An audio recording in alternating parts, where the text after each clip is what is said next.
سلاطین کے مال کی چوری۔ یہاں یہ کہا جا سکتا ہے کہ اگر بادشاہ کا مال لینا اور لے کر تقسیم کر دینا جائز ہے تو یہ بھی جائز ہونا چاہیے کہ اس کا مال چوری کر لیا جائے یا اس کی امانت چھپا کر فقراء میں تقسیم کر دی جائے۔ ہم یہ کہتے ہیں کہ ایسا کرنا جائز نہیں ہے، اس لیے کہ یہاں اس کا امکان بھی موجود ہے کہ اس مال کا کوئی متعین مالک موجود ہو اور بادشاہ کا عزم ہو کہ وہ یہ مال اس کے اصل مالک کو واپس کر دے گا۔ اس مال کی وہ حیثیت نہیں ہے جو تمہارے پاس بھیجے گئے مال کی ہے۔ کسی بھی عقل مند آدمی کے متعلق یہ گمان نہیں کیا جا سکتا کہ وہ کوئی ایسا مال خیرات کرے گا جس کا مالک متعین اور معلوم ہو۔ پھر بھی اگر بادشاہ کے حالات اس سلسلے میں مشتبہ ہوں تو اس کا مال قبول نہ کرنا چاہیے۔ یہاں یہ امکان بھی موجود ہے کہ وہ مال جسے چرا کر صدقہ کیا جا رہا ہے بادشاہ کی ملکیت ہو۔ اس صورت میں چوری کس طرح جائز ہوگی؟ قبضہ بظاہر ملکیت پر ہی دلالت کرتا ہے جب تک اس کے منافی کوئی قطعی احتمال موجود نہ ہو۔ یہ ایسا ہی ہے جیسے کسی شخص کو لقطہ ملے اور وہ لقطہ کسی فوجی کا ہو مگر یہ احتمال بھی ہو کہ شاید اس نے وہ چیز خریدی ہو یا کسی دوسرے ذریعے سے اس کی ملکیت میں آئی ہو، تب بھی وہ لقطہ فوجی کو واپس کرنا ضروری ہوگا۔ اس سے معلوم ہوا کہ بادشاہ کا مال چرانا جائز نہیں، نہ خود بادشاہ کے پاس سے اور نہ اس شخص کے پاس جس کے پاس وہ مال بطور امانت رکھا ہوا ہو۔ نہ امانت کا انکار کرنا جائز ہے۔ اگر کسی شخص نے بادشاہ کا مال چرایا تو اس پر چوری کی حد جاری ہوگی، تاہم اس صورت میں یہ حد ساقط ہو سکتی ہے جبکہ وہ مسروق من کے مالک نہ ہونے کا دعویٰ کرے، یعنی یہ ثابت کرے کہ جس شخص کے پاس سے یہ مال چرایا گیا ہے وہ اس کا مالک نہیں ہے۔ سلاطین سے خرید و فروخت کے معاملات۔ سلاطین کے ساتھ معاملہ کرنا جائز نہیں ہے کیونکہ ان کے اکثر اموال حرام ہوتے ہیں۔ اس صورت میں جو عوض ان سے ملے گا وہ بھی حرام ہوگا۔ ہاں اگر یہ معلوم ہو کہ بادشاہ نے بیع کی قیمت جائز مال سے ادا کی ہے تب معاملات کی مشروط اجازت دی جائے گی، یعنی اس صورت میں یہ دیکھا جائے گا کہ اس بیع کا بادشاہ کے ہاتھ فروخت کرنا جائز بھی ہے یا نہیں۔ چنانچہ اگر یہ معلوم ہو کہ وہ اس بیع کو اللہ تعالی کی معصیت میں استعمال کرے گا تو حرمت بدستور باقی رہے گی۔ مثلا اگر بادشاہ ریشمی لباس پہنتا ہو تو اس کے ہاتھ ریشمی کپڑا فروخت نہ کیا جائے۔ یہ ایسا ہی ہے جیسے شراب بنانے والے کے ہاتھ انگوروں کی فروخت جائز نہیں ہے۔ پھر اگر یہ خیال ہو کہ بادشاہ یہ ریشمی کپڑا خود بھی پہن سکتا ہے اور اپنی مستورات کو بھی پہنا سکتا ہے تو اس صورت میں یہ معاملہ شبہ مکروہ ہوگا۔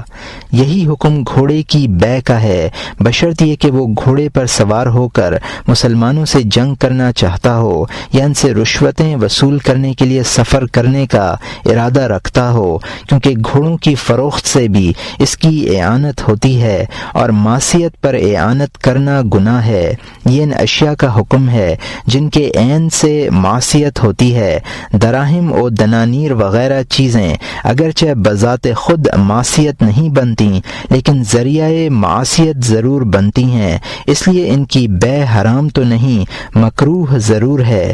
یہ کراہت بادشاہوں کو ہدیہ دینے میں بھی ہے اور ان کا کوئی کام کرنے میں بھی ہے، یہاں تک انہیں یا ان کی اولاد کو تعلیم دینا بھی مکروہ ہے، خواہ وہ کتابت کی تعلیم ہو یا حساب کی۔ قرآن پاک کی تعلیم اس سے مستثنیٰ ہے۔ اس میں اگر کوئی کراہت ہے تو وہ اجرت لے کر تعلیم دینے میں ہے، کیونکہ خیال یہی ہے کہ اجرت حرام مال سے دی جائے گی۔ ہاں اگر یقین سے یہ بات معلوم ہو کہ اجرت جائز مال سے دی جائے گی تب کوئی مذائقہ نہیں ہے۔ اسی طرح اگر کوئی بادشاہ بازار میں خرید و فروخت کرنے کے لیے کسی شخص کو اپنا وکیل نامزد کرے تو یہ وکالت ظلم پر اعانت کی بنا پر مکروہ ہوگی۔ پھر اگر اس شخص نے وکیل کی حیثیت سے بادشاہ کے لیے خرید و فروخت کی اور وہ یہ جانتا ہے کہ یہ چیزیں جو میں خرید رہا ہوں معصیت میں استعمال کی جائیں گی، مثلا غلام سے لواطت کی جائے گی یا ریشمی کپڑوں سے مردوں کا لباس بنے گا یا گھوڑوں کی سواری مسلمانوں سے جنگ کرنے یا ان پر ظلم کرنے کے لیے کی جائے گی، تو وکیل کا یہ عمل حرام ہوگا۔ ان مثالوں کا حاصل یہ نکلا کہ اگر بیع سے معصیت کا قصد کیا جائے اور وہ ظاہر بھی ہو تو حرمت ہوگی، اور ظاہر نہ ہو بلکہ مقتضائے حال کی دلالت کا احتمال ہو تو کراہت نہ ہوگی۔ سلاطین کے بازار، ان بازاروں میں نہ تجارت جائز ہے اور نہ رہائش جو بادشاہوں نے حرام مال سے تعمیر کرائے ہوں، تاہم اگر کوئی تاجر وہاں رہائش پذیر رہا اور اس دوران اس نے شرعی طریقے کے مطابق کچھ مال کمایا تو اس کی آمدنی حرام نہیں ہوگی، البتہ رہائش کی بنا پر گناہ گار ضرور ہوگا۔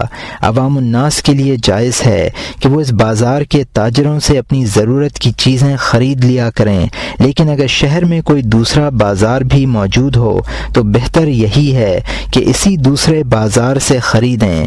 اس صورت میں پہلے بازار سے خریدنے کا مطلب یہ ہے کہ خریدنے والا بالواسطہ طور پر وہاں تجارت کرنے والوں یا سکونت اختیار کرنے والوں کی اعانت کر رہا ہے۔ اسی طرح جس بازار کے تاجروں پر بادشاہ نے خراج مقرر کیا ہے اس بازار سے بھی خریدنا مستحسن نہیں ہے۔ اگر شاہی خراج سے آزاد کوئی بازار موجود ہو تو معاملات کے لیے اسے ترجیح دی جائے۔ بعض اہل علم نے اس حد تک مبالغہ کیا ہے کہ ان مالکان اراضی اور کاشتکاروں سے بھی معاملہ کرنے کی اجازت نہیں دی جس پر سلطان نے کوئی خراج مقرر کر رکھا ہے، اس خوف سے کہ کہیں وہی مال خراج میں ادا نہ کر دیں جو انہیں مبیع کی صورت میں دیا جائے۔ یہ بھی اعانت ہی کی ایک صورت ہے۔ ہمارے خیال میں یہ رائے غلو پسندی کا مظہر ہے، اس میں مسلمانوں کے لیے تنگی بھی ہے۔ حال یہ ہے کہ شاید و باید ہی کوئی قطع زمین سلاطین کی دست و برد سے آزاد ہو۔ اگر اس غلو آمیز رائے کے مطابق فتویٰ دیا جائے تو مسلمانوں کے لیے اپنی ضرورتیں پوری کرنا مشکل ہو جائے۔ اگر اعانت کا یہ مفہوم ہے تو مالک زمین کے لیے یہ بھی جائز نہ ہونا چاہیے کہ وہ کسی شخص سے کھیتی بھی کرائے، کیونکہ کھیتی سے پیداوار ہوگی اور اس پیداوار سے خراج ادا کرنا پڑے گا اور یہ خراج معصیت میں کام آئے گا۔ اگر ایسا ہوا تو معاش و اقتصاد کا باب مسدود ہو کر رہ جائے گا۔ سلاطین کے عمال و خدام، سلاطین کے قضات، عمال اور خدام کے ساتھ معاملہ کرنا بھی بادشاہوں کے ساتھ معاملہ کرنے کی طرح حرام ہے، بلکہ میرے نزدیک اس میں کچھ زیادہ ہی حرمت ہے۔ جہاں تک قضات کا معاملہ ہے تو یہ لوگ سلاطین کا صریح حرام مال لیتے ہیں، ان کی جمعیت میں اضافے کا باعث بنتے ہیں اور عام مخلوق کو اپنے لباس سے دھوکہ دیتے ہیں۔ وہ اگرچہ صحیح معنی میں عالم نہیں ہوتے لیکن علماء کا لباس پہنتے ہیں اور سلاطین کی صحبت اختیار کرتے ہیں اور ان سے مال لیتے ہیں۔ عوام الناس فطرتاً اہل علم کی اقتداء اور اتباع کرتے ہیں۔ قاضیوں کا ظاہری عمل اور ظاہری کردار انہیں دھوکے میں ڈال دیتا ہے اور وہ ان کے نقش قدم پر چل کر گمراہی کا شکار ہو جاتے ہیں۔ خدام سے معاملہ اس لیے حرام ہے کہ ان کا اکثر مال مخصوص ہوتا ہے، نہ انہیں مصالح عامہ کی مد میں دیا جاتا، نہ جزیہ اور میراث کا مال انہیں ملتا کہ یہ کہا جا سکے کہ حلال کے اختلاط سے حرمت کا شبہ ضعیف ہو گیا ہے۔ طاؤس کہتے ہیں کہ میں سلاطین کے قضات کی عدالتوں میں واقفیت کے باوجود گواہی نہیں دیتا، اس خوف سے کہ کہیں یہ لوگ ان پر ظلم نہ کریں جن کے خلاف میں گواہی دوں۔ یہ ایک ناقابل انکار حقیقت ہے کہ رعایا میں اس وقت خرابی پھیلتی ہے جب بادشاہ خراب ہو جائیں، اور بادشاہ اس وقت بگڑتے ہیں جب علماء اور قضات کا کردار خراب ہو جائے۔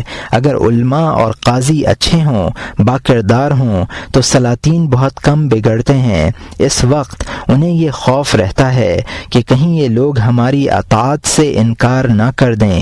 ارشاد نبوی ہے، لا تزال هذه الامة تحت ید اللہ وکنفہ ما لم تمالی قراءها امراءها، یہ امت اللہ تعالی کی حفاظت اور پناہ میں رہے گی جب تک اس کے قرا، اس کے عمراء کی اعانت اور موافقت نہ کریں گے۔ اور یہاں حاشیے میں لکھا ہے، ابو عمر الدانی کتاب الفتن عن الحسن مرسلا، ابو دیلمی نے علی رضی اللہ عنہ اور ابن عمر رضی اللہ عنہ سے اس حدیث کا مضمون ان الفاظ میں روایت کیا ہے، معلم یعظم ابرارها فجارها ویداهن خیارها شرارها، اور یہاں مترجم کا حاشیہ ختم ہوتا ہے۔ حدیث میں قرا کا ذکر فرمایا گیا ہے اس لیے کہ اس دور میں قاری ہی عالم تھے۔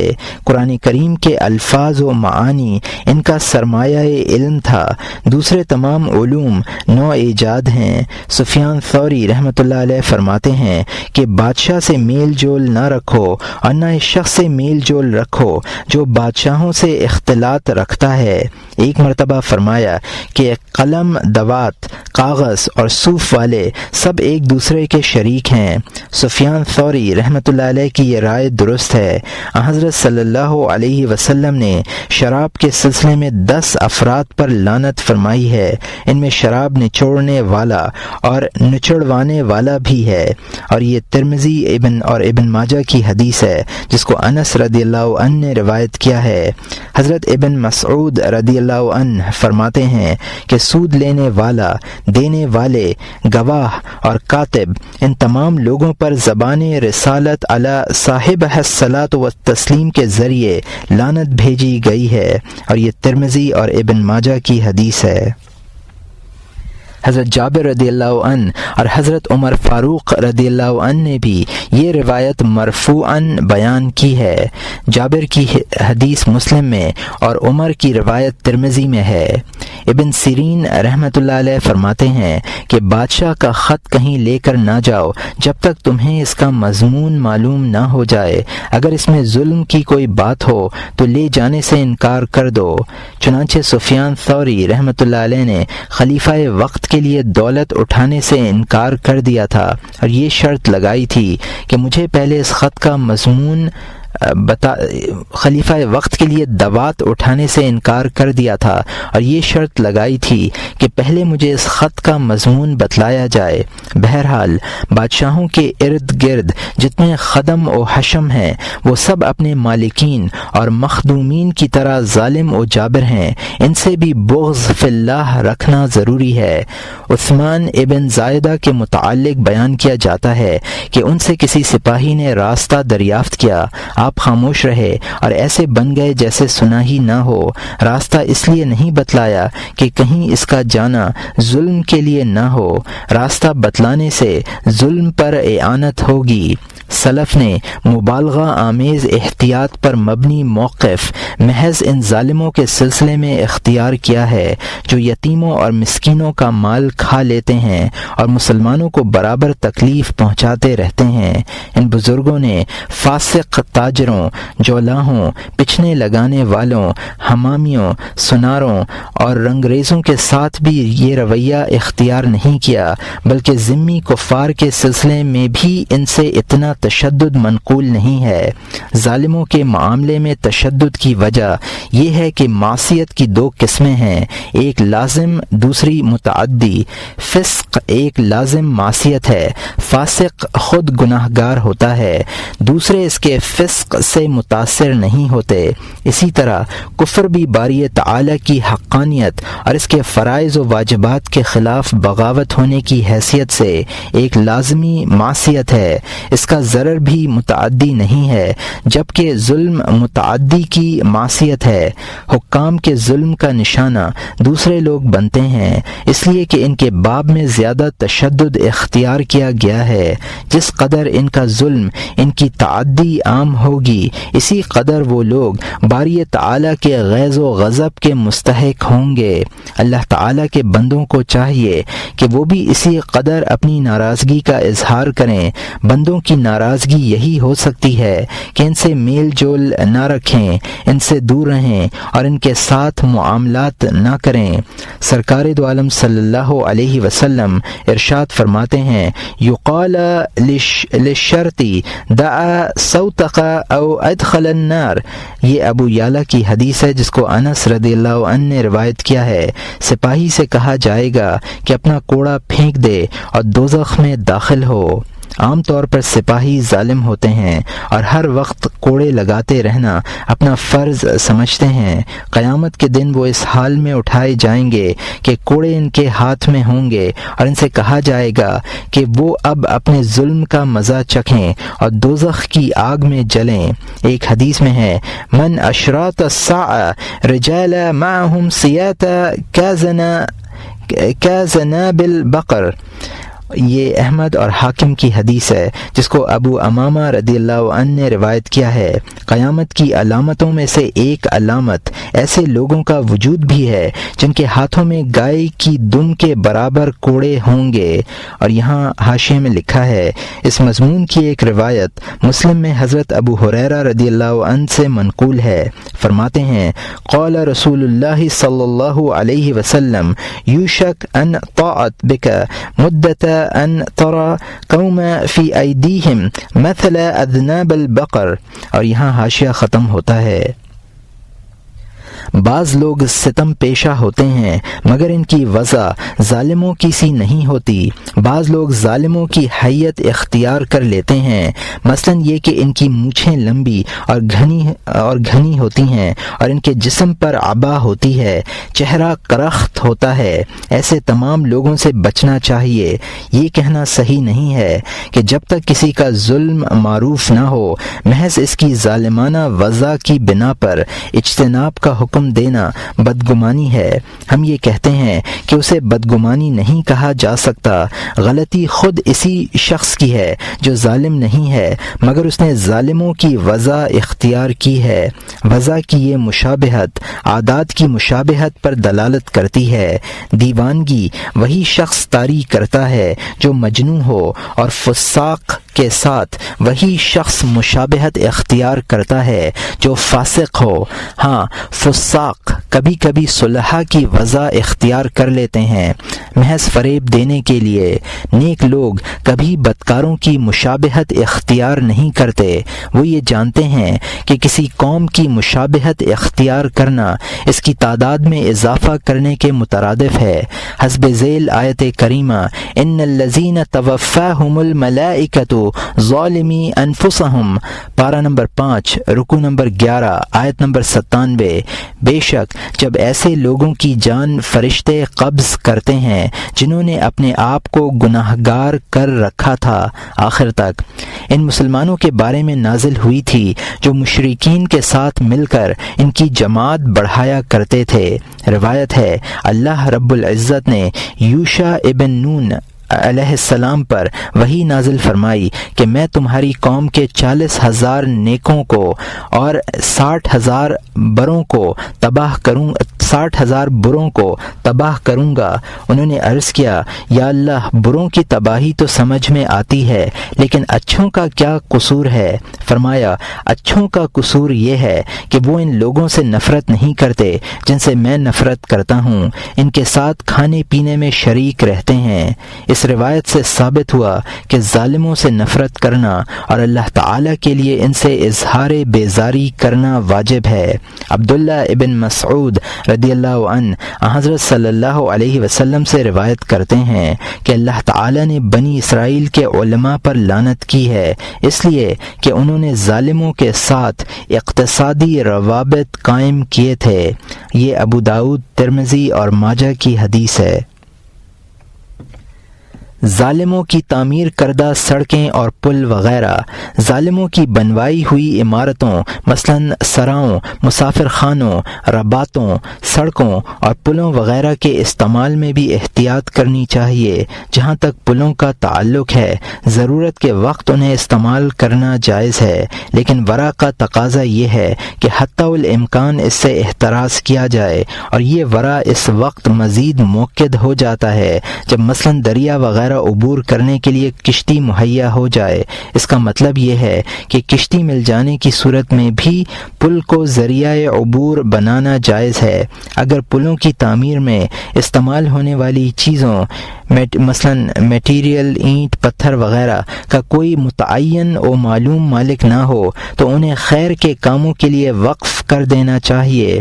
پل کو ذریعہ عبور بنانا بھی ایک کار خیر ہی ہے، اس لیے کشتی مہیا ہونے کے باوجود پل کے استعمال کو جائز قرار دیا گیا ہے۔ استعمال نہ کرنا محض ورع موقد کے طور پر ہے، حرمت کی وجہ سے نہیں ہے۔ لیکن اگر ان اشیاء کا کوئی معلوم و متعین مالک ہو، مثلا یہ کہ عبور کرنے والا جانتا ہو کہ پل کی اینٹیں فلاں گھر سے یا فلاں مقبرے اور مسجد سے زبردستی حاصل کی گئی ہیں، اس صورت میں پل عبور کرنا قطعاً جائز نہیں ہے۔ البتہ اضطرار کی حالت اس حکم سے مستثنیٰ ہے، تاہم عبور کرنے والے سے یہ کہا جائے گا کہ وہ اصل مالک سے اپنا یہ جرم معاف ضرور کرائے۔ مسجد کا حکم بھی حالات کے اعتبار سے مختلف ہے۔ اگر وہ غضب کی زمین میں بنی ہوئی ہو یا اس میں کسی دوسری مسجد کی لکڑی یا کسی متعین مالک کی اینٹیں وغیرہ اس کی اجازت کے بغیر لگائی گئی ہو، تو ایسی مسجد میں داخل ہونا قطعاً جائز نہیں ہے، حتیٰ کہ جمعہ و جماعت کی ادائیگی کے لیے بھی اس مسجد کے اندر نہ جائے، بلکہ اگر امام مسجد میں ہو اور وہ اس کے پیچھے نماز پڑھنا چاہتا ہو تو مسجد کے باہر کھڑا ہو اور باہر رہ کر ہی امام کی اقتداء کرے۔ غضب کی زمین میں نماز پڑھنے سے فرض ساقط ہو جاتا ہے اور امامت و اقتداء بھی صحیح ہوتی ہے، لیکن کیونکہ ایسی مسجد میں جانا گناہ ہے، اس لیے مقتدی کو باہر رہ کر اقتداء کرنے کی اجازت دی گئی ہے۔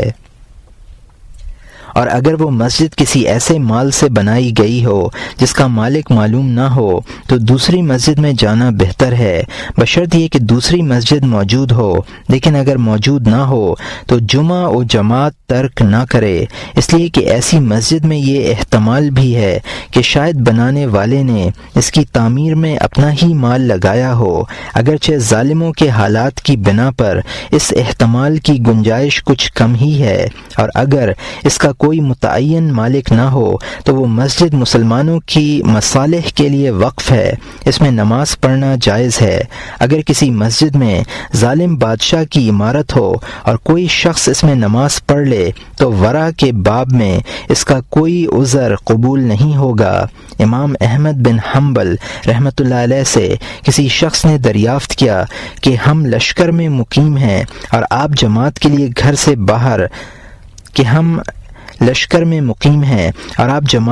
گھر سے باہر تشریف نہیں لاتے، اس کی کیا وجہ ہے؟ فرمایا حسن بصری رحمۃ اللہ علیہ اور ابراہیم التیمی رحمۃ اللہ علیہ اس خوف سے باجماعت نماز ادا نہیں فرماتے تھے کہ کہیں حجاج انہیں فتنے میں نہ ڈالے، میں بھی اسی خوف کی بنا پر گھر سے باہر نہیں نکلتا اور تم لوگوں کے ساتھ جماعت میں شریک نہیں ہوتا۔ اگر کوئی ظالم بادشاہ مسجد میں رنگ کرا دے تو اس میں جانا اور نماز پڑھنا جائز ہے، کیونکہ رنگ فائدے کے لیے نہیں ہے بلکہ زینت کے لیے ہے۔ بہتر یہ ہے کہ نماز پڑھنے والا مسجد کی زیب و زینت پر نظر نہ ڈالے۔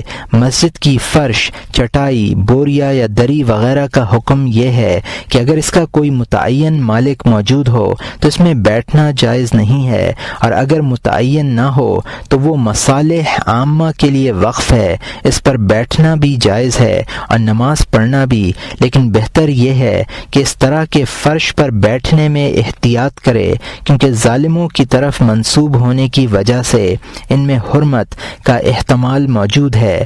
کنوؤں اور حوضوں کا حکم بھی وہی ہے جو ہم نے بیان کیا ہے، یعنی یہ کہ ظالموں کے بنائے ہوئے کنوؤں اور حوضوں سے وضو کرنا یا پانی پینا از روئے ورا درست نہیں ہے، لیکن اگر نماز قضا ہو جانے کا خوف ہو تو وضو کر لینا چاہیے۔ مکہ معظمہ اور مدینہ منورہ کے راستے میں بنی ہوئی سبیلوں کا حکم بھی یہی ہے۔ سراؤں اور مدرسوں کا حکم بھی اسی نوعیت کا ہے۔ اگر ان کی زمین چھینی ہوئی ہو یا اینٹیں وغیرہ کسی متعین جگہ سے مالک کی اجازت کے بغیر اٹھوا کر لگائی گئی ہوں اور اصل مستحق کو ان کا واپس کرنا ممکن ہو تو اس میں ٹھہرنے یا تعلیم حاصل کرنے کی اجازت نہیں ہے۔ لیکن اگر مالک کا حال مشتبہ ہو تو ان مدرسوں اور رباطوں کو مصلحت عام کی مد میں سمجھنا چاہیے، مگر اس صورت میں بھی اجتناب کرنا ہی بہتر ہے، گو اجتناب نہ کرنے والا فاسق نہیں کہلائے گا۔ یہ زیر بحث عمارتیں اگر ظالم بادشاہوں کے خادموں اور غلاموں کی تعمیر کردہ ہوں تو ان کا معاملہ زیادہ سخت ہے۔ اول تو ان کا مال حرام ہوتا ہے کیونکہ یہ مصالح کی مد میں سے بلا استحقاق حاصل کرتے ہیں، دوسرے یہ کہ انہیں لاوارث مال کو مصالح میں لگانے کی اجازت نہیں ہے، یہ کام ارباب بسط و کشاد کا ہے۔ اگر غصب کی زمین پر عام راستہ بنا دیا جائے اور اس کا مالک موجود ہو تو اس پر چلنا جائز نہیں ہے، مالک نہ ہونے کی صورت میں چلنا جائز ہے، لیکن ورع کے نقطۂ نظر سے نہ چلنا بہتر ہے، بشرط یہ کہ اس کے علاوہ بھی کوئی راستہ موجود ہو۔ اسی طرح اگر کوئی سڑک مباح ہو لیکن اس پر بنا ہوا پل یا سائبان حرام ہو تو اس کے نیچے سے گزرنا اور کسی ضرورت سے اس کے نیچے بیٹھنا جائز ہے۔ بارش اور دھوپ سے بچنے کے لیے بیٹھنا جائز نہیں ہے، کیونکہ عموماً اس طرح کے سائبان بارش اور دھوپ سے حفاظت ہی کے لیے بنائے جاتے ہیں۔ اس صورت میں اس کے نیچے بیٹھنے کا مطلب انتفاع ہے اور حرام چیز سے فائدہ اٹھانا جائز نہیں ہے۔ یہی حکم اس مسجد کا ہے جس کی زمین مباح ہو اور چھت یا چار دیواری غصب کی ہو، یعنی جانے والے کے لیے صرف گزرنے کی اجازت ہے، گرمی، سردی یا بارش سے بچنے کے لیے چھت یا دیوار سے فائدہ اٹھانے کی اجازت نہیں ہے۔ 7واں باب مختلف مسائل۔ ذیل میں وہ مسائل درج کیے جا رہے ہیں جن کی عموماً ضرورت رہتی ہے اور جن کے متعلق بکثرت استفسارات کیے جاتے ہیں۔ صوفیہ کے لیے کھانا جمع کرنا۔ مجھ سے دریافت کیا گیا کہ صوفیہ کا خادم بازار جاتا ہے اور ان کے لیے کھانا جمع کرتا ہے یا لوگوں سے نقد پیسے لے کر کھانا خریدتا ہے۔ یہ کھانا صرف انہی لوگوں کے ساتھ مخصوص ہے جن کے لیے جمع کیا گیا، یا دوسرے لوگ بھی اسے کھا سکتے ہیں؟ اگر دوسرے لوگوں کے لیے بھی جائز ہے تو وہ کون لوگ ہیں جن کے لیے کھانا حلال ہے؟ میں نے عرض کیا کہ جہاں تک صوفیہ کا تعلق ہے ان کے حق میں یہ کھانا ہر شبہ سے بالاتر ہے، سوال صرف دوسرے لوگوں کا رہ جاتا ہے۔ ان کے سلسلے میں صحیح بات یہ ہے کہ اگر انہوں نے خادم کی اجازت اور رضامندی سے کھایا ہے تب تو ان کے لیے بھی حلال ہے، تاہم شبہ سے خالی نہیں ہے۔ حلت کی وجہ یہ ہے کہ خادم کو جو کھانا یا نقد رقم دی جاتی ہے وہ صوفیوں کی وجہ سے دی جاتی ہے، اس لیے نہیں دی جاتی کہ وہ خود صوفی ہے۔ یہ ایسا ہی ہے جیسے کسی عیالدار شخص کو عیال کی وجہ سے کچھ دے دیا جائے، اگرچہ دینے کا سبب عیال کا وجود ہے، لیکن وہ چیز عیالدار کی ملکیت بنتی ہے، عیال کی ملکیت نہیں بنتی۔ یہ کہنا بعید از عقل معلوم ہوتا ہے کہ جو کچھ خادم کو دیا گیا وہ دینے والے کی ملکیت سے خارج نہیں ہوا اور خادم کو اس پر قبضہ کرنے یا اس میں تصرف کرنے کا حق حاصل نہیں ہوا۔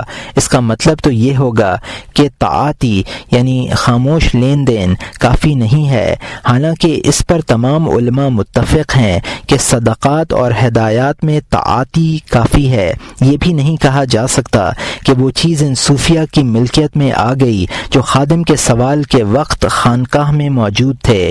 حالانکہ تمام علماء کا اتفاق ہے کہ اگر خانقاہ میں دوسرے صوفیہ آ جائیں تو اس مال میں سے انہیں بھی کھلانا جائز ہے۔ اس مال سے صرف انہی لوگوں کو نہیں کھلایا جائے گا جو سوال کے وقت خانقاہ میں موجود تھے۔ یہی وجہ ہے کہ اگر خانقاہ کا کوئی صوفی فوت ہو جائے تو یہ ضروری نہیں کہ اس کا حصہ اس کے وارث کو دیا جائے۔ یہ کہنا بھی صحیح نہیں کہ وہ چیز جن سے تصوف کے لیے ہے، اس کا کوئی مستحق متعین نہیں ہے، اس لیے کہ اگر کوئی چیز جنس کے لیے ہو تو چند افراد اس میں تصرف کرنے کے لیے مسلط نہیں کیے جا سکتے، بلکہ وہ چیز اس جنس کے تمام افراد کے لیے ہوگی۔ اس میں وہ افراد بھی شامل ہیں جو اس وقت موجود ہیں اور وہ بھی جو قیامت تک پیدا ہوں گے۔ اس نوع کے مال میں حکام ہی تصرف کر سکتے ہیں۔ خادم اس جنس کے افراد کا نائب نہیں ہو سکتا۔ اب صرف ایک ہی صورت باقی رہ جاتی ہے اور وہ یہ کہ اس مال کو خادم کی ملکیت قرار دیا جائے اور یہ کہا جائے کہ وہ صوفیہ کو شرط تصوف کی بنا پر کھلاتا ہے، اور اگر وہ منع کر دیں کہ ہمارے نام سے کچھ مت مانگو تو اسے رکنا ہوگا، خواہ لوگ بھی اسے دینے سے گریز کریں گے، جس طرح عیالدار شخص کے ساتھ اس کے عیال کی بنا پر حسن سلوک کیا جاتا ہے۔ اگر عیال ہی باقی نہ رہیں تو اسے کون دے گا؟ صوفیہ کے لیے وصیت۔ ایک مرتبہ یہ دریافت کیا گیا کہ کسی شخص نے کچھ مال اہل تصوف کے لیے وقف کیا ہے، یہ مال کن لوگوں پر صرف ہونا چاہیے؟ میں نے جواب دیا کہ تصوف ایک امر باطن ہے، کوئی دوسرا شخص اس پر مطلع نہیں ہو سکتا اور نہ یہ ممکن ہے کہ اس کی کوئی جامع تعریف ضبط کی جا سکے، بلکہ چند ظاہری امور ہی بیان کیے جا سکتے ہیں جن پر اعتماد کر کے اہل عرف بعض لوگوں کو صوفی کہہ دیتے ہیں۔ اس سلسلے میں زیادہ سے زیادہ یہ قاعدہ کلیہ بیان کیا جا سکتا ہے کہ جو شخص اس صفت کا حامل ہو کہ اگر صوفیہ کی خانقاہ میں قیام کرے تو دوسرے لوگوں کے نزدیک اس کا قیام اور خانقاہ کے دیگر مقیمین کے ساتھ اس کا اختلاط قابل اعتراض نہ ہو، ایسا شخص صوفیہ کے گروہ کا ایک رکن ہے اور اس مال کا مستحق ہے جو صوفیہ کے لیے وقف کیا گیا ہو۔ اس کلی ضابطے کی تفصیل یہ ہے کہ اس شخص میں 5 صفات ملحوظ رکھی جائیں: اول نیکی، دوم فقیری، سوم صوفیوں کی حیت یعنی لباس وغیرہ، چہارم تجارت یا حرفت وغیرہ میں مشغول نہ ہونا، پنجم خانقاہ میں اپنے طبقے کے دیگر لوگوں کے ساتھ رہائش اور اختلاط۔ پھر ان صفات میں بعض ایسی ہیں کہ اگر کسی شخص میں وہ صفات موجود نہ ہوں تو اس پر لفظ صوفی کا اطلاق بھی نہ ہو۔ بعض وہ صفات ہیں جن کے نہ ہونے سے کوئی فرق نہیں پڑتا، بلکہ بعض دیگر صفات سے ان صفات کے فقدان کی تلافی ہو جاتی ہے۔ مثلا کسی شخص میں صلاح یعنی نیکی نہ ہو بلکہ فسق ہو تو وہ صوفی کہلانے کا مستحق نہیں ہے اور نہ اس مال کا حقدار ہے جس کی صوفیہ کے لیے وصیت کی گئی ہے، اس لیے کہ صوفی اس شخص کو کہتے ہیں جو نیک ہو، صالح ہو، فسق کے سلسلے میں صغیرہ گناہ معتبر نہیں ہے۔ شاذ و نادر ہی کوئی شخص صغائر سے محفوظ ہوتا ہے، بلکہ ہمارے نزدیک کبائر کے ارتکاب سے آدمی فاسق کہلاتا ہے۔ اسی طرح حرفت، تجارت یا کسی دوسرے ذریعہ معاش کے اشتغال سے بھی انسان اس مال کا مستحق نہیں رہتا، اس لحاظ سے کاشتکار، کاریگر، تاجر، صنعت کار اور اجرت پر کام کرنے والا فرد ان صوفیہ میں داخل نہیں ہے جن کے لیے مال کی وصیت کی گئی ہے۔ یہ وہ صفات ہیں کہ اگر کسی شخص میں موجود نہ ہوں تو لباس اور حیت کی صفت سے بھی اس فقدان پر مرتب ہونے والے نقصان کا تدارک نہیں ہو سکتا۔ تاہم کتابت یا سینے پرونے کے کام میں کوئی حرج نہیں ہے، بشرط یہ کہ وہ معمولی ہو اور ذریعہ معاش کے طور پر اختیار نہ کیا گیا ہو۔ کسی شخص کا واعظ اور مدرس ہونا تصوف کے منافی نہیں ہے اگر اس میں صوفیہ کی دیگر صفات مثلا لباس اور فقر وغیرہ موجود ہوں۔ اس میں کوئی تضاد نہیں ہے کہ کوئی شخص صوفی کے ساتھ عالم، واعظ، مدرس یا قاری بھی کہلائے۔ البتہ یہ بات شایان شان نہیں کہ کوئی صوفی کاشتکار یا تاجر کہلائے یا کسی دوسرے پیشے کی طرف اس کی نسبت کی جائے۔ فقر کے سلسلے میں یہ امر ملحوظ رہنا چاہیے کہ اگر کسی شخص کے پاس اتنا مال ہے کہ اس کی موجودگی میں اس شخص کو مالدار کہا جا سکے تو اس صورت میں وہ صوفیوں کے لیے وصیت کردہ مال کا مستحق نہیں ہے۔ ہاں اگر آمدنی ہو مگر خرچ کے لیے ناکافی ہو تو اس کا حق باطل نہ ہوگا۔ یہی حکم اس شخص کا ہے جس کے ذمے بظاہر کوئی خرچ نہ ہو لیکن اس کے پاس مال کی وہ مقدار ہو جس میں زکوٰۃ واجب نہیں ہوتی۔ یہ وہ امور ہیں جن کی دلیل رواج اور عادات کے علاوہ کوئی دوسری نہیں ہے۔ خانقاہ میں رہنے والوں کے ساتھ اختلاط اور میل جول کا بھی بڑا دخل ہے، لیکن اگر کسی شخص میں یہ خاص صفت موجود نہ ہو بلکہ وہ اپنے گھر میں یا مسجد میں صوفیہ کے لباس اور اخلاق کے ساتھ رہتا ہو، ایسا شخص بھی اس مال میں شریک سمجھا جائے گا۔ لباس کی مداومت سے مخالطت کی کمی دور ہو جائے گی۔ وہ شخص اس مال کا مستحق نہیں ہے جس میں لباس کے علاوہ تمام صفات موجود ہوں۔ ہاں اگر وہ شخص ان اوصاف کے ساتھ خانقاہ میں مقیم ہو تو باقی لوگوں کی اتباع میں اس شخص کو بھی حصہ دیا جائے گا۔ حاصل یہ ہے کہ لباس اور اختلاط ایک دوسرے کا عوض بن سکتے ہیں۔ وہ فقیہ جو نہ صوفیوں کی وضع رکھتا ہو اور نہ خانقاہ میں مقیم ہو صوفی کہلانے کا مستحق نہیں ہے۔ البتہ اس فقیہ کو بطریق تبعیت صوفی کہا جا سکتا ہے جو خانقاہ میں مقیم ہو اور لباس کے علاوہ دوسری صفات رکھتا ہو۔ مال کے استحقاق کے سلسلے میں صوفی کے لیے یہ شرط نہیں ہے کہ اس نے کسی شیخ طریقت سے اجازت بھی حاصل کی ہو، مگر اس میں تصوف کی مذکورہ تمام علامتیں موجود ہیں تو شیخ طریقت سے باضابطہ اجازت یافتہ نہ ہونے سے کوئی فرق نہیں پڑتا۔ وہ صوفی بھی صوفیہ کے گروہ سے خارج نہیں ہوگا جو اپنے بیوی بچوں کی بنا پر گھر میں اور کبھی خانقاہ میں رہتا ہو۔ اہل خانقاہ کے لیے موقوفہ مال وہ مال جو خانقاہ اور اہل خانقاہ کے لیے وقف ہو وصیت کے مال سے زیادہ وسعت اور گنجائش رکھتا ہے، اس لیے کہ وقف کے معنی یہ ہیں کہ موقوفہ مال صوفیہ کے مفادات اور مصالح کی تکمیل میں صرف کیا جائے۔ مفادات اور مصالح کا دائرہ بہت وسیع ہے، چنانچہ اگر کوئی غیر صوفی کی اجازت سے اس کے دسترخوان پر 2-4 بار کھا لے تو کوئی مذائقہ نہیں ہے۔ کھانے میں تسامح پر عمل ہوتا ہے، اس لیے اگر ان میں سے کوئی شخص مشترک مال میں سے 1-2 افراد کا کھانا لے لے تو اس کی اجازت دی جاتی ہے۔ وقف کے مال میں سے قوال بھی کھا سکتا ہے، البتہ وصیت کے مال میں سے قوال کو دینا جائز نہیں ہے۔ بسا اوقات اہل ثروت صوفیہ کی توجہ حاصل کرنے کے لیے اور ان کے فیوز و برکات سے استفادے کی خاطر خانقاہ میں حاضری دیتے ہیں۔ ایسے تمام لوگ خواہ وہ عام آدمی ہوں یا خاص اہل خانقاہ کی رضا و اجازت سے ان کے دسترخوان پر کھانا کھا سکتے ہیں، اس لیے کہ وقف کرنے والے کے ذہن میں یہ بات بھی ہوتی ہے کہ موقوفہ مال صوفیوں کی عادت کے مطابق ان کے مفاد میں صرف ہوگا، لیکن غیر صوفی کے لیے جائز نہیں کہ وہ دائمی طور پر خانقاہ میں مقیم رہے اور اہل خانقاہ کے لیے وقف مال میں سے کھائے۔ اس سلسلے میں صوفیہ کی اجازت بھی معتبر نہیں ہے، کیونکہ وقف کرنے والے نے غیر صوفی کے لیے وقف نہیں کیا ہے۔ صوفی کو واقف کی شرط میں ترمیم کرنے کا اختیار حاصل نہیں ہے، البتہ وہ عالم یا فقی صوفی کے پاس قیام کر سکتے ہیں جن کا لباس اہل تصوف کے لباس سے مشابہت رکھتا ہو۔ علم اور تفقہ تصوف کے منافی نہیں ہے اور نہ جہل تصوف کے لیے شرط خاص کی حیثیت رکھتا ہے۔ بعض احمق یہ کہتے ہیں کہ علم حجاب اکبر ہے اور جہل حجاب خاص ہے۔ کتاب العلم میں ہم نے اس جملے کی کافی وضاحت کی ہے۔ ہمارے خیال میں علم مذموم حجاب ہے، علم محمود حجاب نہیں ہے۔ ہمارے خیال میں علم مذموم حجاب ہے، علم محمود حجاب نہیں ہے۔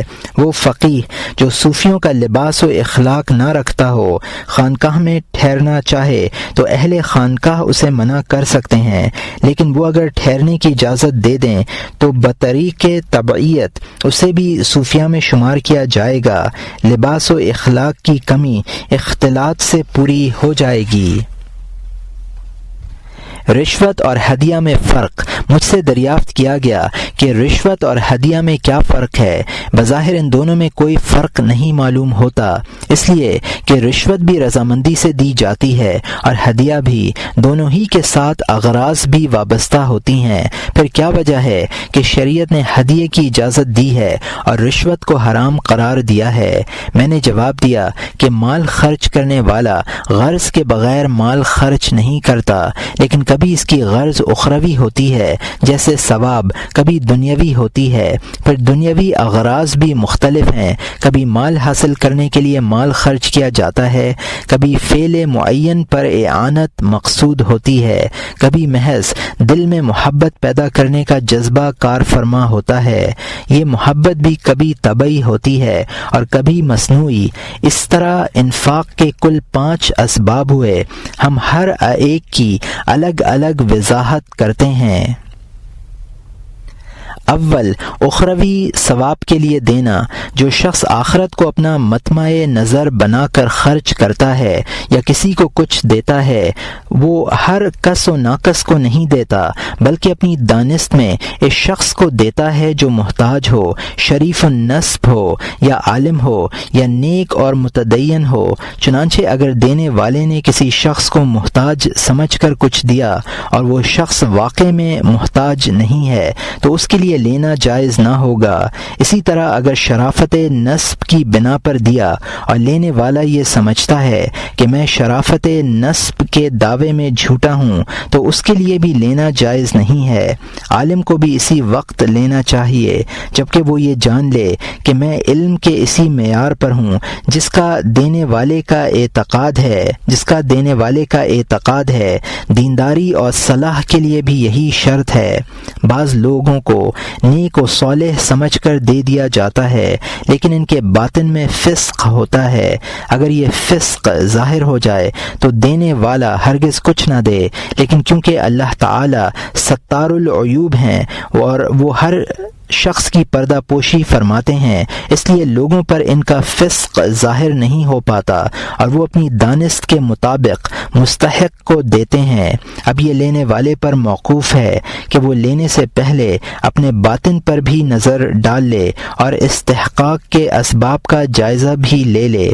ماضی کے اہل ورع خرید و فروخت کے معاملات کے لیے کسی ایسے شخص کو اپنا وکیل مقرر کیا کرتے تھے جس کے بارے میں لوگوں کو یہ علم نہ ہو کہ یہ ان کا وکیل ہے، محض اس لیے کہ کہیں لوگ ان کی اصلاح و تقوی کی بنا پر معاملات میں نرمی اختیار نہ کریں۔ مثلا یہ کہ زیادہ مبیع دے دیں یا کم قیمت وصول کریں۔ وہ دین کے نام پر کھانے سے ڈرتے تھے کیونکہ دین کا معاملہ نازک ہے۔ لوگ تقوی کی بنا پر دیتے ہیں، حالانکہ تقوی ایک مخفی امر ہے، علم، نسب اور فقر کی طرح ظاہر نہیں ہے، اس لیے دین کے نام پر لینے سے حتی الامکان اجتناب کرنا چاہیے۔ دوم، دنیا کی غرض، یہ وہ دنیا ہے جس کے ذریعے کسی معین غرض کی تکمیل مقصود ہو۔ مثلا کوئی تنگ دست کسی مالدار کو اس امید پر ہدیہ دے کہ وہ اسے خلعت فاخرہ سے نوازے گا۔ یہ ہبہ کی ایک قسم ہے جو عوض کے ساتھ مشروط ہے۔ اگر عوض پایا جائے اور عقد کی شرائط مکمل ہوں تو لینے کی اجازت دی جائے گی، ورنہ نہیں۔ سوم، فعل معین پر اعانت، یہ وہ دینا ہے جس کے ذریعے فعل معین پر اعانت مقصود ہوتی ہے۔ مثلا کسی شخص کو بادشاہ سے کوئی کام ہو اور وہ بادشاہ کے وکیل یا اس کے کسی مقرب خادم کو ہدیہ دے، اگرچہ زبان سے اپنی شرط کا اظہار نہ کرے، لیکن قرینہ حال سے معلوم ہو کہ اس کا ہدیہ مشروط ہے اور وہ اس کے عوض بادشاہ تک اپنا پیغام پہنچوانا چاہتا ہے۔ اس صورت میں دیکھنا چاہیے کہ وہ کام کس نوعیت کا ہے جس کی تکمیل کے لیے یہ ہدیہ دیا گیا ہے۔ اگر وہ کام حرام ہے، مثلا یہ کہ وہ شخص حرام ذرائع آمدنی سے یا ان سرکاری مدات سے جن کا وہ مستحق نہیں ہے اپنا وظیفہ جاری کرانا چاہتا ہے یا کسی شخص پر ظلم کرانا چاہتا ہے تو اس کا ہدیہ لینا جائز نہیں ہے۔ یہی حکم اس صورت میں ہے جبکہ وہ کام واجب ہو جس کے لیے ہدیہ دیا گیا ہے۔ مثلا مظلوم کو ظلم سے بچانا ہر اس شخص پر واجب ہے جو اس کی طاقت رکھتا ہو۔ اسی طرح گواہی دینا بھی ضروری ہے، بشرط یہ کہ گواہی دینے والے کو زیر گواہی معاملے سے واقفیت ہو۔ اب اگر کوئی شخص مظلوم کی اعانت یا ادائے شہادت کے لیے ہدیہ دے تو لینے والے کو لینا نہ چاہیے، کیونکہ یہ ہدیہ نہیں ہے بلکہ رشوت ہے، اور رشوت حرام ہے۔ البتہ غیر واجب اور مباح امور میں گنجائش ہے، مگر یہ گنجائش بھی مشروط ہے کہ اس عمل میں اتنی مشقت ہونی چاہیے جس پر اجرت لینا عرف میں جاری ہو۔ یہ ہدیہ اجرت کے قائم مقام ہوگا۔ مثلا کوئی شخص بادشاہ کے کسی مقرب سے یہ کہے کہ تم میری یہ درخواست بادشاہ تک پہنچا دو تو میں تمہیں 1 دینار دوں گا، یا کوئی شخص یہ کہے کہ فلاں شخص سے میری سفارش کر دو کہ وہ فلاں کام میں میری اعانت کرے یا مجھے فلاں چیز انعام میں دے دے۔ اب اگر اس سفارش میں یا انعام دلانے میں کسی لمبی چوڑی تقریر کی ضرورت پیش آئے تو یہ ہدیہ اس کے حق میں اجرت سمجھا جائے گا۔ یہ ایسا ہی ہے جیسے وکیل استغاثہ کو عدالت میں جج کے سامنے مقدمہ میں پیروی کرنے پر اجرت دی جاتی ہے۔ اس اجرت کے جواز میں کوئی شبہ نہیں ہے، بشرط یہ کہ وہ مقدمہ جائز بنیادوں پر لڑا جا رہا ہو۔ بسا اوقات ذی حیثیت آدمی کا ایک لفظ مقصد کی تکمیل کے لیے کافی ہو جاتا ہے۔ مثلا کوئی امیر شاہی دربان سے یہ کہہ دے کہ جب فلاں شخص بادشاہ سے ملنے کے لیے آئے تو اسے روکنا مت، یا اس کی درخواست بادشاہ کی خدمت میں پیش کر دینا۔ یہ ایک جملہ ہے جسے کہنے میں بظاہر کوئی تعب یا مشقت نہیں ہے۔ شریعت میں اس طرح کے عمل پر اجرت لینے کا جواز ثابت نہیں ہے، بلکہ اس طرح کی اجرتوں کے سلسلے میں ممانعت وارد ہے۔ یہاں یہ امر بھی قابل غور ہے کہ جب شفعاء سے دستبردار ہونے کا کوئی عوض نہیں تو بیع کو عیب کی بنا پر رد کر دینے اور بادشاہ کی ملک ہوا میں درخت کی شاخوں کے انتشار کی کوئی اجرت نہیں، حالانکہ یہ مقصود بالذات اغراض ہیں، تو پھر جاہ اور منصب کا عوض کیسے جائز ہوگا؟ یہی حکم اس طبیب کا ہے جسے کوئی دوا معلوم ہو اور وہ اجرت لیے بغیر نہ بتلائے، حالانکہ دوا بتلانے میں نہ طول عمل ہے اور نہ کسی قسم کی مشقت، محض زبان ہلانی پڑتی ہے۔ زبان ہلانا کوئی ایسا کام نہیں ہے جس کی عرف میں کوئی قیمت ہو، مثلا تل کے ایک دانے کی کوئی قیمت نہیں ہے۔ اب اگر کوئی طبیب کسی کو کوئی دوا بتلا دے تو اس میں کیا حرج ہے؟ بتلانے سے خود اس کے علم میں کمی نہیں آئے گی اور دوسرے شخص شخص کا فائدہ ہو جائے گا۔ البتہ اگر کوئی شخص کسی صنعت میں ماہر ہے اور وہ اس صنعت سے متعلق اپنے کسی عمل پر اجرت لے تو ہمارے نزدیک اس میں کوئی حرج نہیں ہے۔ مثلا ایک شخص سیقل کے فن سے واقف ہے، وہ ایک لمحہ میں تلوار اور آئینے کا ٹیڑھ پن دور کر دیتا ہے۔ اس میں بھی اگرچہ کوئی زیادہ مشقت نہیں ہے، تاہم اس کے اس عمل سے تلوار اور آئینے کی قیمت بڑھ گئی ہے۔ پھر اس طرح کی مہارت حاصل کرنا آسان نہیں ہے۔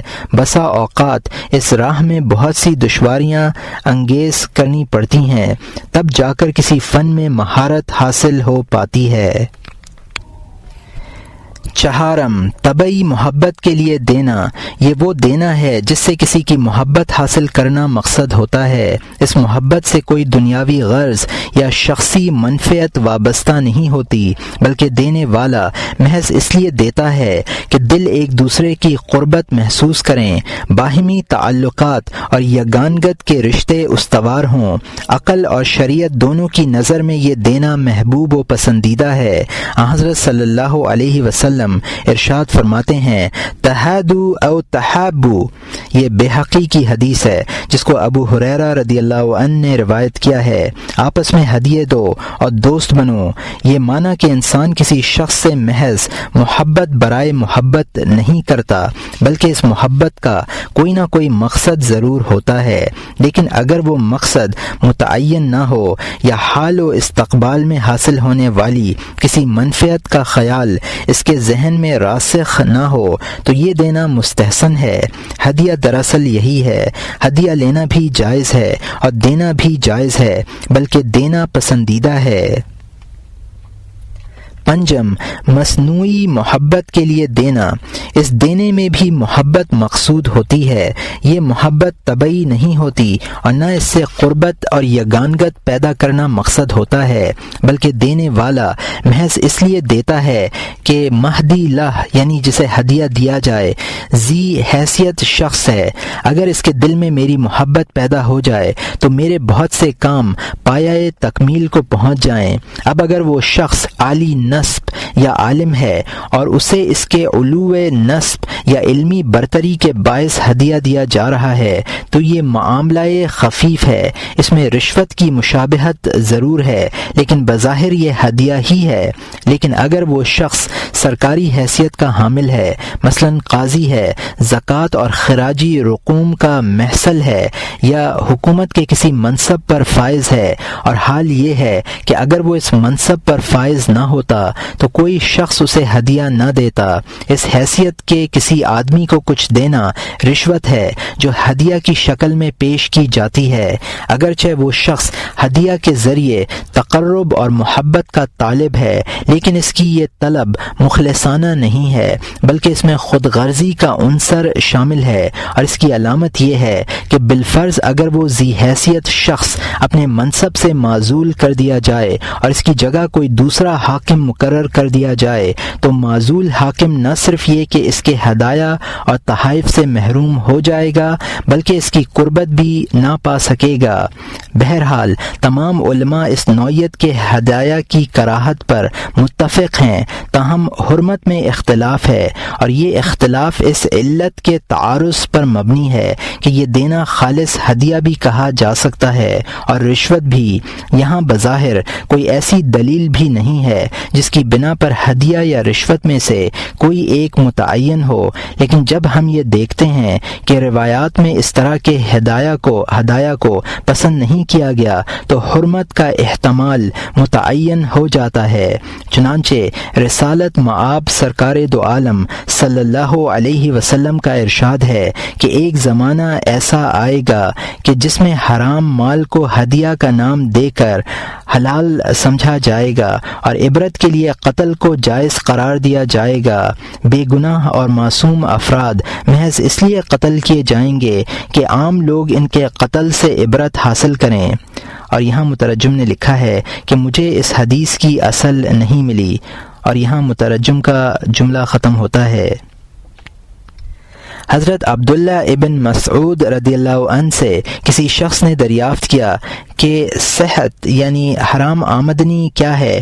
فرمایا کہ کوئی شخص کسی کی ضرورت پوری کرے پھر اس کے پاس ہدیہ آئے، غالباً اس سے مراد وہ کام ہے جس میں کوئی کلفت یا تعب نہ ہو بلکہ محض تبرع کے طور پر کیا گیا ہو۔ حضرت مسروق رضی اللہ عنہ نے کسی معاملے میں ایک شخص کی سفارش کی، اس شخص نے ایک لونڈی ہدیہ میں بھیج دی۔ حضرت مسروق رحمۃ اللہ علیہ نے انتہائی خفگی کے ساتھ ہدیہ واپس کر دیا اور فرمایا کہ اگر مجھے یہ علم ہوتا کہ تم یہ حرکت کرو گے تو میں ہرگز تمہاری سفارش نہ کرتا۔ حضرت طاؤس رحمۃ اللہ علیہ سے دریافت کیا گیا کہ بادشاہوں کا ہدیہ لینا کیسا ہے؟ فرمایا حرام ہے۔ حضرت عمر فاروق رضی اللہ عنہ نے اپنے 2 صاحبزادوں سے اس مال کا نفع لے لیا جو انہوں نے بیت المال سے شرکت مزاربت کے طور پر لیا تھا اور فرمایا کہ تمہیں لوگ میری وجہ سے دیتے ہیں، تمہاری وجہ سے نہیں دیتے۔ مطلب یہ ہے کہ تمہیں جو کچھ نفع ہوا وہ میرے منصب کی بنا پر ہوا ہے۔ حضرت ابو عبیدہ رضی اللہ عنہ کی اہلیہ محترمہ نے روم کی ملکہ کو عطر بھیجا، ملکہ روم نے جوابی ہدیے کے طور پر جواہر بھیج دیے۔ حضرت عمر رضی اللہ عنہ نے وہ جواہر ان سے لے کر فروخت کر دیے اور خوشبو کی قیمت انہیں دے کر باقی پیسے بیت المال میں جمع کر دیے۔ حضرت جابر رضی اللہ عنہ اور حضرت ابو ہریرہ رضی اللہ عنہ سے بادشاہوں کے ہدایہ کے متعلق دریافت کیا گیا۔ فرمایا بادشاہوں کے ہدایہ خیانت ہیں۔ ایک مرتبہ حضرت عمر ابن عبدالعزیز کی خدمت میں ہدیہ پیش کیا گیا، آپ نے لینے سے انکار فرما دیا۔ ہدیہ دینے والے نے عرض کیا کہ سرکار دو عالم صلی اللہ علیہ وسلم ہدایہ قبول فرما لیا کرتے تھے، اور یہ بخاری کی حدیث ہے جس کو عائشہ رضی اللہ عنہا نے روایت کیا ہے۔ آپ نے جواب دیا کہ آپ کے لیے وہ ہدیہ تھا، ہمارے لیے رشوت ہے۔ مطلب یہ ہے کہ لوگ آپ کی خدمت میں منصب نبوت کی وجہ سے ہدایہ پیش کرتے تھے اور ہمیں منصب حکومت کی بنا پر دیتے ہیں۔ اس باب میں سخت تر حدیث وہ ہے جس کے راوی ابو حمید ساعدی ہیں کہ حضرت صلی اللہ علیہ وسلم نے ازد کے صدقات کی وصولیابی کے لیے ایک شخص کو مقرر کیا۔ جب وہ شخص وصولیابی کے بعد آپ کی خدمت میں حاضر ہوا تو اس نے کچھ چیزیں بیت المال میں جمع کرائیں اور یہ وجہ بیان کی کہ یہ چیزیں مجھے ہدیے میں ملی ہیں۔ آپ نے فرمایا کہ اگر تو سچا ہے تو تجھے اپنے گھر بیٹھنا چاہیے تھا کہ لوگ تجھے ہدیے دیتے۔ مطلب یہ ہے کہ تجھے تیری شخصیت کی بنا پر یہ ہدایہ نہیں ملے بلکہ اس لیے ملے کہ تو حکومت کا عامل تھا۔ اس کے بعد آپ صلی اللہ علیہ وسلم نے ارشاد فرمایا کہ ما لی استعمل الرجل منکم فیقول هذا لکم وهذا لی ہدیہ الا جلس فی بیتی امہ لیہدی له والذی نفسی بیدی لا یاخذ منکم احد شیئا بغیر حق الا اتى الله يحمله فلا ياتينا احدكم يوم القيامة ببعير له وعاء او بقر له خوار او شاة طير۔ یہ بخاری و مسلم کی حدیث ہے۔ یہ کیا بات ہے کہ میں تم میں سے کسی شخص کو عامل مقرر کرتا ہوں تو وہ آ کر یہ کہتا ہے کہ یہ تمہارا مال ہے اور یہ مال مجھے ہدیے میں ملا ہے، وہ اپنی ماں کے گھر کیوں نہ بیٹھا رہا کہ لوگ اسے ہدیے دیتے۔ اس ذات کی قسم جس کے قبضے میں میری جان ہے، تم میں سے کوئی شخص اپنے حق کے بغیر کوئی چیز نہ لے۔ اگر اس نے بلا استحقاق کوئی چیز لی تو وہ اللہ تعالیٰ کے سامنے اسے لادے ہوئے آئے گا۔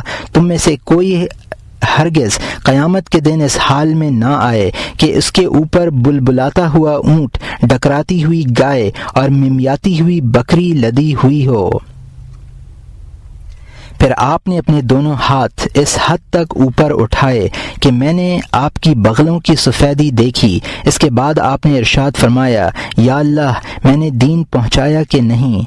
ان روایات و آثار سے یہ سبق ملتا ہے کہ قضات اولاد اور حکام کو چاہیے کہ وہ خود کو اپنے گھروں میں مقید کر لیں اور یہ دیکھیں کہ اس دوران انہیں کیا چیز ملتی ہے اور کون دیتا ہے۔ منصب پر فائز ہو جانے کے بعد اگر وہی چیز انہیں ملے یا وہی شخص ہدیہ پیش کرے تو لینا جائز ہے، اور جس چیز کے متعلق یہ خیال ہو کہ حکومت کے منصب سے الگ رہ کر یہ چیز نہ ملتی تو اس سے اجتناب کرنا ضروری ہے۔ اگر بعض دوستوں کے متعلق یہ شبہ ہو کہ وہ معزولی کی حالت میں ہدایہ دیتے ہیں یا نہیں تو یہ ایک مشتبہ امر ہے، اس میں بھی احتیاط کی ضرورت ہے۔ خدا کے فضل سے حلال و حرام کے ابواب تمام ہوئے۔